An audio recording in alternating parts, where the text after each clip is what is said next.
Tu as gagné la green card, c'est super. Tu vas arriver aux États-Unis l'année prochaine, c'est cool. Par contre, un point important, il faut que tu trouves un logement. Et crois pas que ça se trouve facilement, parce que tu peux avoir pas mal de difficultés. Sachant qu'ici, il y a le credit score. Si tu n'as pas de credit score, ça peut être très compliqué. Et on va te demander des cautions qui peuvent être assez énormes. Beaucoup de nouveaux arrivants ont le même problème. Après, bien sûr, ça dépend des États. Par exemple, la Floride, c'est différent de l'État de New York, et ainsi de suite. En général, on va te demander ton contrat de travail. Si directement tu as trouvé un job aux États-Unis en amont de ta venue, on peut te demander aussi le formulaire I-94. C'est un petit peu le formulaire, les documents pour savoir un petit peu les entrées et les sorties légales des résidents qui ne sont pas américains, des citoyens qui ne sont pas américains. Et bien sûr, on va demander ton visa. Donc si tu as la carte verte, ce sera la carte verte. Mais voilà, pour trouver un logement, c'est assez compliqué entre guillemets. Tu peux aussi être en colocation, ça peut être très simple et tu peux faire des économies sur les premiers mois. Mais si par exemple tu as une ville, un quartier spécifique où tu veux aller, sois prêt à donner une caution bien plus importante que si c'était une caution classique. Pourquoi ? Parce que tu n'as pas de credit score, tu n'as pas d'historique, donc du coup les gens ne te connaissent pas.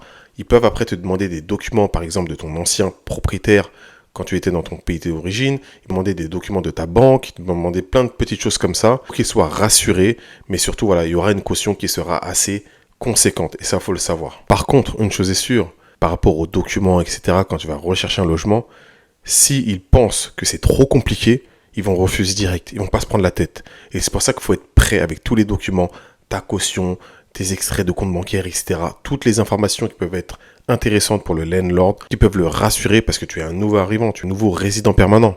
Tu n'es pas américain, donc tu n'as pas le même historique. Donc ils peuvent te demander des documents bien spécifiques.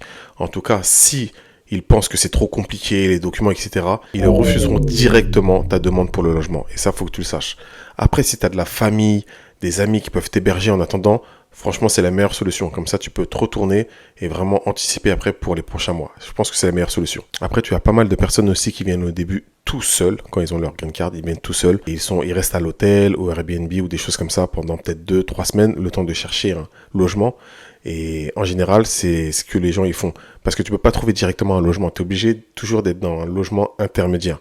Après ça, une fois que tu as trouvé ton propriétaire, l'endroit, la ville, le quartier où tu te sens safe, qui est proche des transports en commun, s'il y a des écoles, etc., c'est top. C'est important que tu te sentes safe.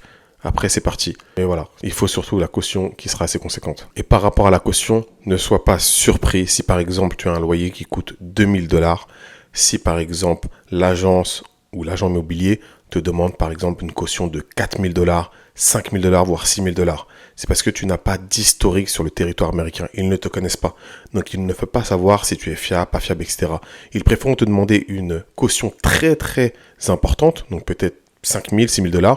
Mais au moins, tu es sûr que tu peux avoir ton logement, quel tu as flashé, dans le bon quartier, etc. Et franchement, c'est appréciable. Partage la vidéo avec des personnes qui veulent aller vivre aux États-Unis. Et surtout, abonne-toi. Je te dis à bientôt. Peace.